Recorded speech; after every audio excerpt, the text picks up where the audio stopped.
الحمد لله رب العالمين والصلاة والسلام على رسول الله وعلى آله وصحبه أجمعين السلام عليكم ورحمة الله وبركاته أيها الإخوة والأخوات permettez-moi en guise d'introduction de reprendre la parole de Ibn al-Jawzi et d'autres lorsqu'ils disent la première des ruses d'Iblis c'est de détourner la personne, le serviteur, le croyant de la science, al-ilm. Pourquoi? Parce qu'il dit al-ilmu nour. La science est une lumière. Al-ilmu nour. Combien de gens cherchent la lumière mais ne la trouvent pas? Ou trouvent une lumière qui n'est pas vraiment celle qu'ils recherchaient. C'est pour cela qu'ils sentent toujours un vide, un manque. Quelle est cette lumière qui nous permettra de cheminer avec clairvoyance tout au long de notre vie, sereinement et de manière apaisée vers Allah subhanahu wa ta'ala? Al-ilmu nour. La science est une lumière, c'est la science qui te permet d'acquérir al-basira, la clairvoyance, indispensable.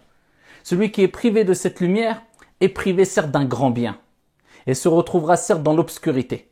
Voilà pourquoi, comme j'ai dit précédemment en guise d'introduction, Ibn al-Jawzi disait la première des ruses de Shaitan, d'Iblis contre le croyant, le serviteur, c'est de l'écarter.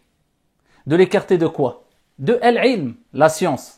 Il dit car al-ilmu nour, la science est une lumière, et une fois le serviteur écarté de la science, c'est-à-dire écarté de la lumière, il se retrouve dans al-zulumat, l'obscurité, et à ce moment-là, Iblis fait de lui ce qu'il veut, comme bon lui semble. Pourquoi? Il est dans les ténèbres, il est dans l'obscurité.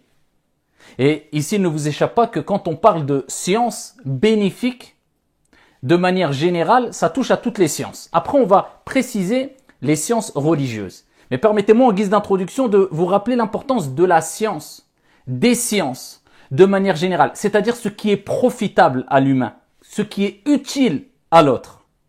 Eh bien, c'est quelque chose d'extrêmement important. C'est quelque chose qui doit être valorisé. C'est quelque chose qui est aimé par Allah subhanahu wa ta'ala. Car Allah azza wa jal, c'est lui al-alim par excellence. C'est lui le savant par excellence. Et Allah subhanahu wa ta'ala, وَلَا يُحِيطُونَ بِشَيْءٍ مِّنْ عِلْمِهِ إِلَّا بِمَا شَاءَ. C'est lui qui accorde à qui il veut une part de sa science. Et la science d'Allah Jalla wa Ala, elle est inimaginable.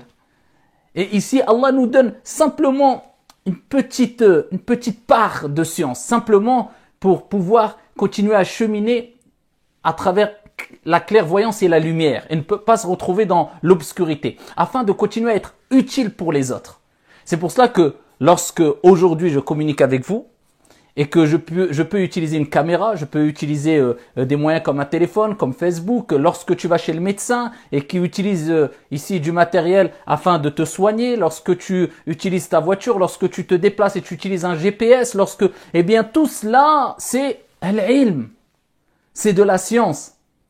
Eh bien, utiliser cette science à bon escient, c'est quelque chose de louable et aimé par Dieu. Pourquoi? Parce qu'à travers cette science, tu es utile pour les gens. Et n'oublie pas que le prophète sallallahu alayhi wa sallam a dit « Ahabbu nas, Allahumma ij'alna minhum, Ahabbu nas ila Allah, anfa'uhum linnas » Il dit les personnes les plus utiles, les personnes les plus aimées, auprès de Dieu, les personnes les plus aimées par Allah, on cherche tous l'amour de Dieu, d'Allah subhanahu wa ta'ala, Jalla wa Az, les personnes les plus aimées auprès d'Allah subhanahu wa ta'ala, eh bien ce sont celles et ceux qui sont le plus utiles pour les gens.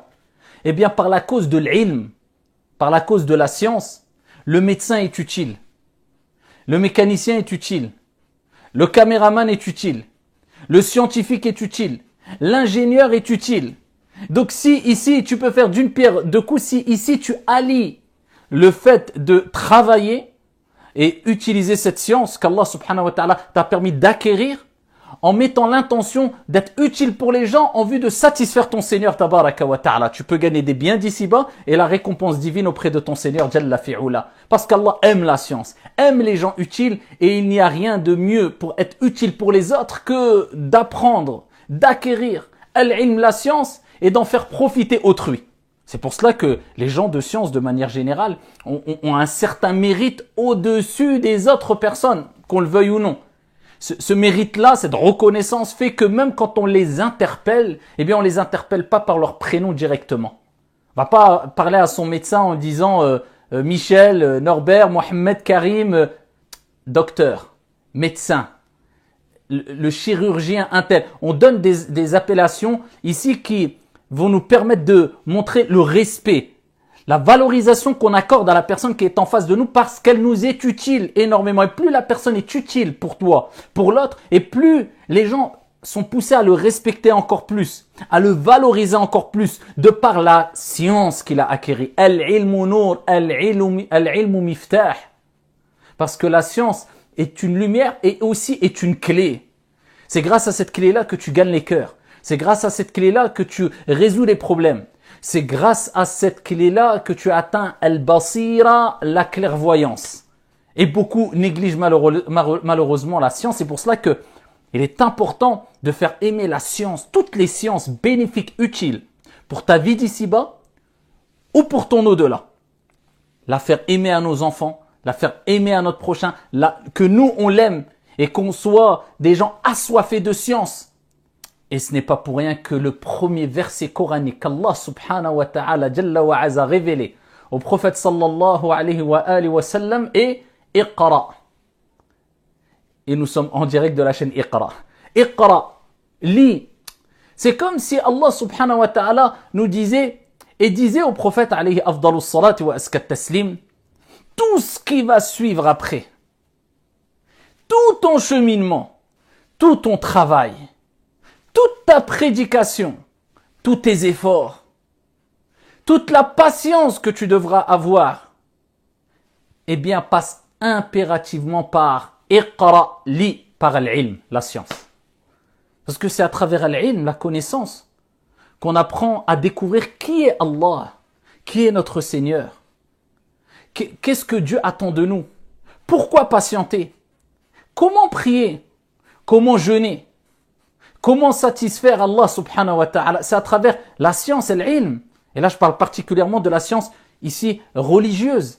Donc, il commence par Iqra. Allah Jalla wa ala dit Fa'lam dans le Coran. Fa'lam. Sache qu'il n'y a de divinité qu'un Dieu unique. Il commence par sache, par le savoir, al-ilm. Parce que tu ne pourras jamais comprendre comme il se doit. La ilaha illallah, kalimatu tawhid. Si tu ne passes pas par al-ilm. Parce que tu dois apprendre à comprendre qu'est-ce que la ilaha illallah. Qui est Allah? Avant d'adorer Dieu, est-ce que tu connais Allah Jalla wa ala? Et donc, pour connaître Allah, eh bien, tu passes par le chemin de la science. Wa abshir, et réjouis-toi. Car si tu as utilisé ce chemin, eh bien, sache que tu as utilisé une voie qui est une des voies du paradis.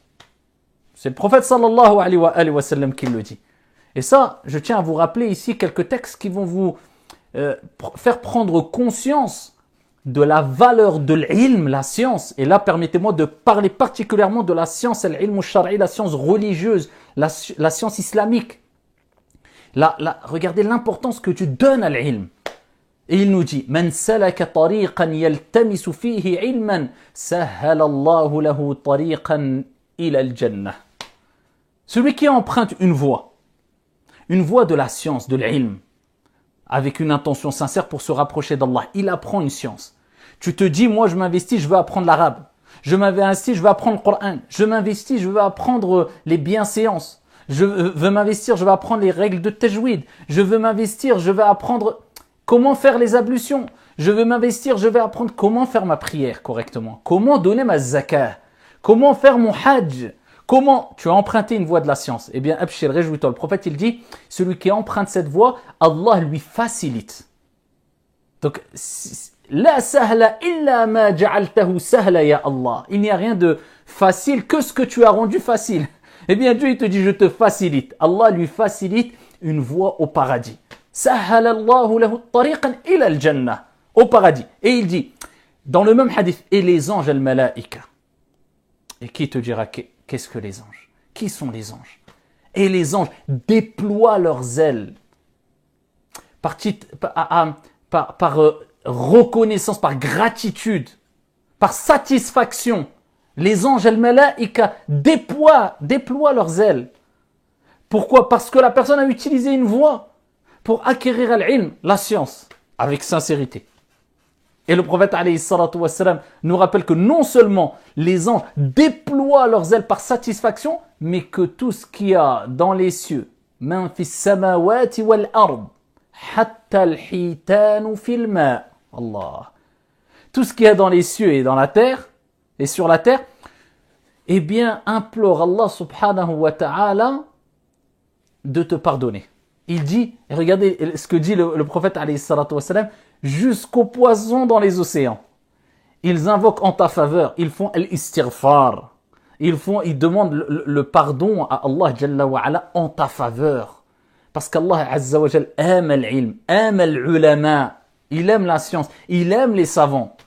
Vous imaginez que Allah subhanahu wa ta'ala n'a pas demandé au prophète sallallahu alayhi wa sallam de lui demander une chose en demandant de faire accroître cette chose si ce n'est l'ilm. Allah a dit au prophète alayhi salatu wassalam, et Allah mentionne cela dans le Coran, et le verset coranique dit wa qul, c'est-à-dire, et dit ô toi Muhammad, wa qul rabbi zidni ilma, et dit ô mon Seigneur, augmente la science, augmente ma science, zidni ilma, augmente-moi la science et l'ilm. Et Allah, il n'a pas dit au prophète alayhi salatu wassalam, demande à Dieu de t'augmenter ceci ou cela, si ce n'est l'ilm, la science. Wa qur rabbi zidni ilma. Parce qu'Allah Jalla wa ala aime l'ilm. Allah subhanahu wa ta'ala aime ceux et celles qui cherchent la science jusqu'à ce qu'il a rapporté que un grand, énorme mérite les attend. Et beaucoup de textes sont rapportés dans ce sens. Parmi les textes, le prophète fils sahih, il dit alayhi salatu wassalam, toute personne qui se rend à la mosquée, fi baytin min buyutillahi azza wa jal, dans une demeure parmi les demeures d'Allah Jalla wa ala, afin, écoutez bien, d'apprendre ou bien d'enseigner al-khayr, le bien. Voilà. Ça, c'est tout message à tous les enseignantes, pas que les imams, les prédicateurs, les professeurs, les théologiens, ils se rendent à la mosquée.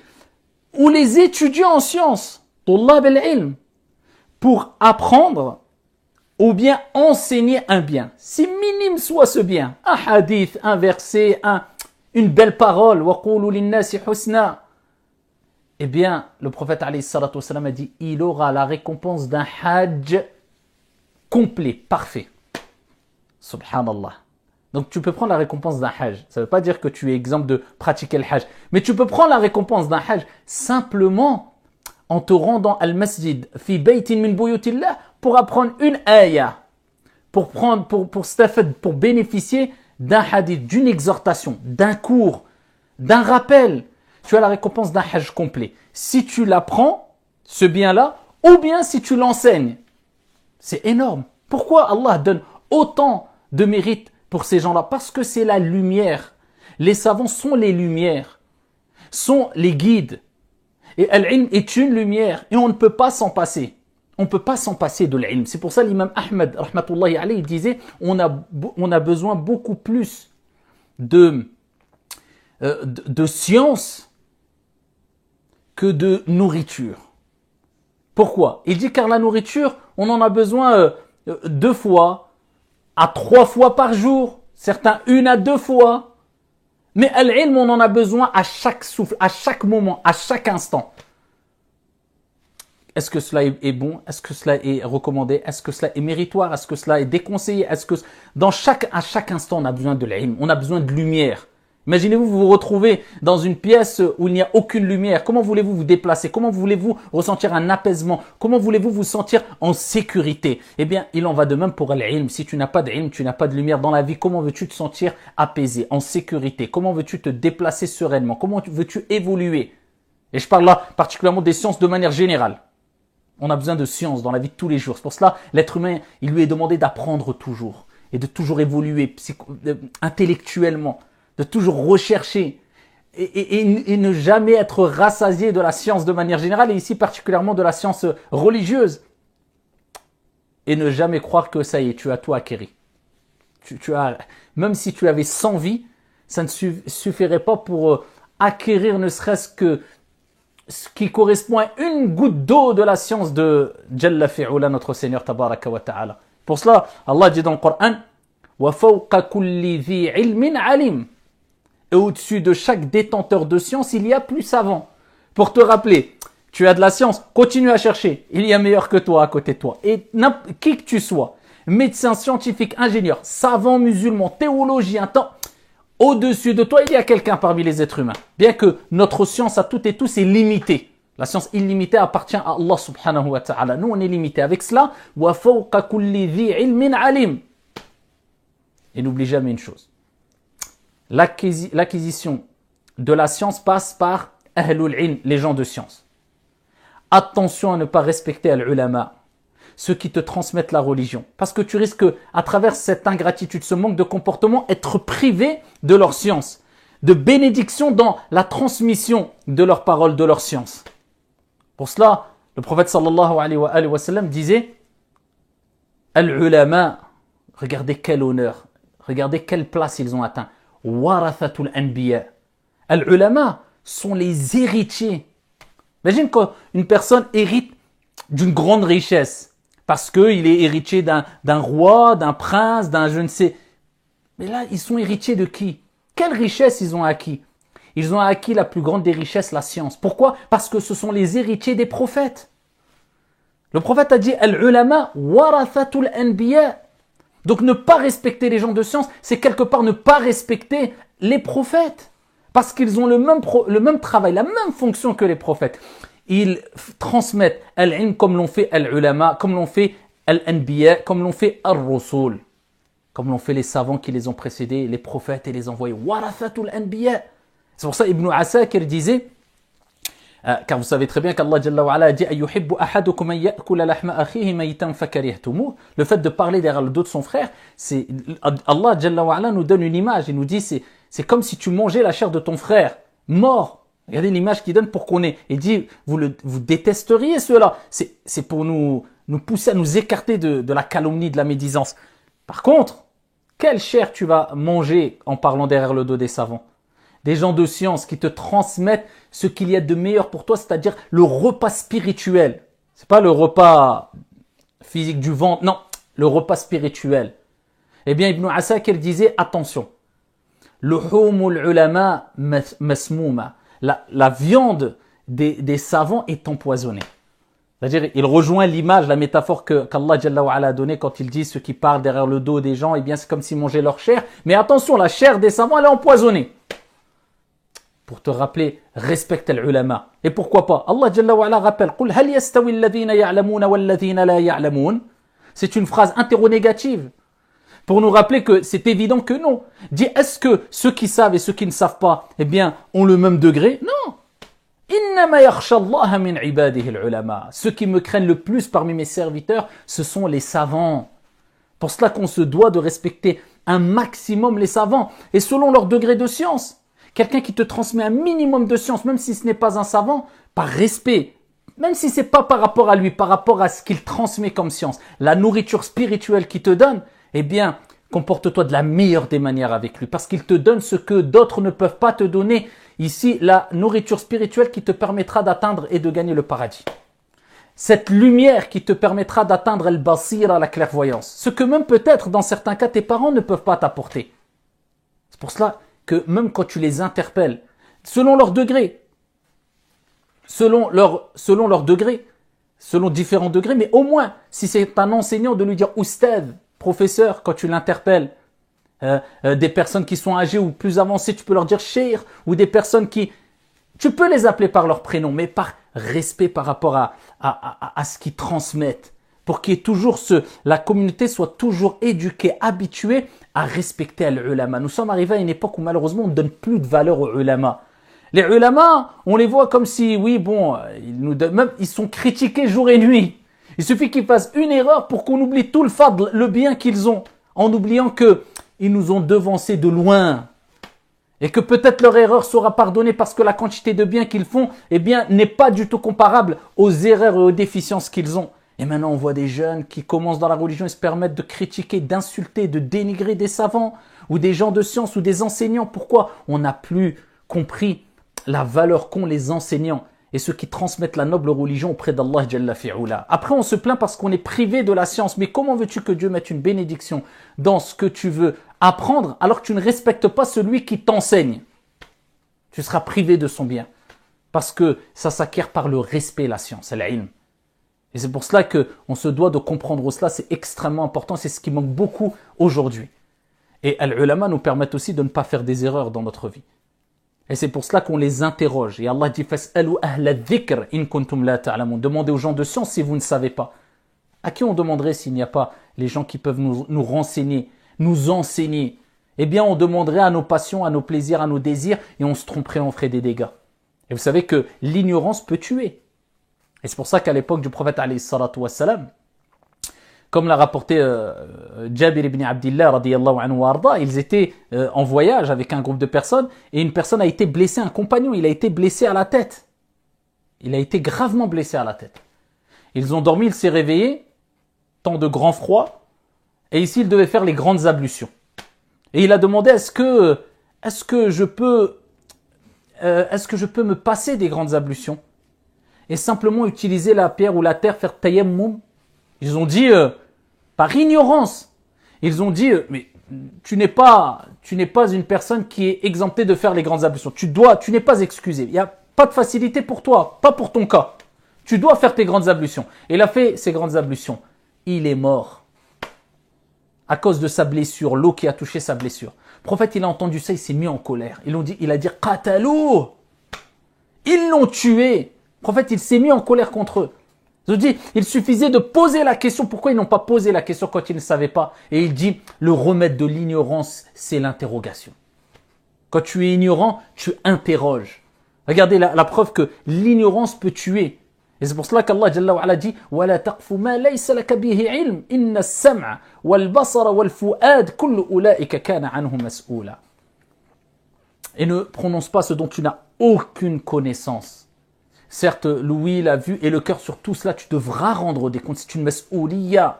Et Allah dit, ne dites pas sur Allah ce que vous ne savez pas. Tu parles au nom de la religion, au nom d'Allah subhanahu wa ta'ala.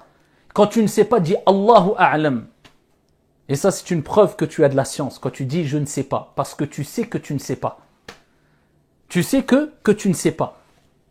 Eh bien, ici, c'est pour cela qu'il faut toujours être mesuré dans nos réponses. Quand on parle de la religion, c'est pas n'importe qui. Maintenant, on voit un peu tout le monde et n'importe qui faire des lives qui, une personne n'a aucunement le niveau d'être, ne serait-ce que un débutant dans l'enseignement de la religion ou dans les recherches de la science. Il n'a aucune connaissance dans la religion. Il est connu pour être un commerçant et il va commencer à rentrer dans des sujets de science. Moi, je trouve que ceux-là sont égarés. Ça, ils n'auraient pas dû faire ça. Ils rentrent même dans des sujets de jurisprudence.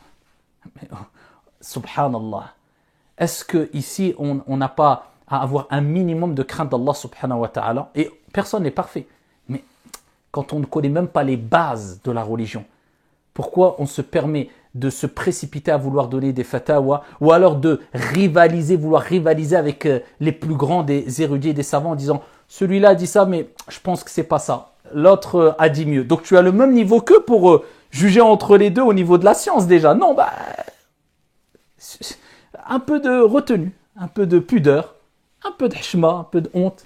Voilà, qu'on reste tous, et je parle pour moi le premier, à nos places et qu'on renvoie les gens vers des références fiables, connues et reconnues. Alhamdulillah, c'est pas cela qui manque dans nos 4 grandes écoles juridiques. Alhamdulillah, qui ont reçu al-qaboul, l'acceptation. Et donc, c'est pour cela qu'il faut faire très attention à ne pas se précipiter à répondre afin de ne pas tomber dans l'ignorance. Wal'iyadhu billah. Et pour terminer ici, je donnerai quelques recommandations, des pistes pour acquérir al-ilm. La première des choses, l'ikhlas, la sincérité. Renouvelez votre attention. Pourquoi tu apprends la science? J'apprends la science pour transmettre. Non, tu apprends la science d'abord pour que ça te soit utile. Le prophète alayhi salatu wassalam faisait l'invocation Allahumma inni as'aluka ilman nafi'a. Oh Allah, je te demande une science bénéfique, c'est-à-dire une science utile, quelque chose, des informations que je vais ici apprendre et mettre en application. C'est pas simplement pour dire j'ai appris, je connais, ou alors je vais transmettre sans appliquer. Non, ilman nafi'a, demander à Dieu une science utile, une science que tu vas acquérir et qui va te permettre de bénéficier des fruits de cette science-là. Tu vas la mettre en application. Ali ibn Abi Talib disait Ya hamalat al-ilm i'malu bi fa inna al-alima man alim thumma amil. Ô vous détenteurs de science, mettez-la en application car le vrai savant c'est celui qui apprend et qui met en application. Deuxième des choses, les invocations. Augmente les invocations. Allah a dit au prophète « Wa qur rabbi zidni ilma » et dit « Oh mon Seigneur, eh bien augmente la science pour moi. Accentue, fais accroître la science et l'ilm. » Donc faites des invocations. Multipliez les invocations. Quand tu es sincère, tu es sûr, tu es sincère, renouvelle ton intention, invoque Allah Azza wa Jal. Troisième des choses, eh bien, éloigne-toi de tout ce qui concerne les actes de désobéissance, du moins les grands péchés. Et obéis au maximum à Allah Azza wa Jal, c'est-à-dire crains ton Seigneur Tabaraka wa Ta'ala. C'est ça taqwa Allah Azza wa Jal. Et Allah dit « Wattaqullah wa yu'allimukumullah » Et craignez votre Seigneur, agissez avec piété. Et à ce moment-là, votre Seigneur vous enseignera.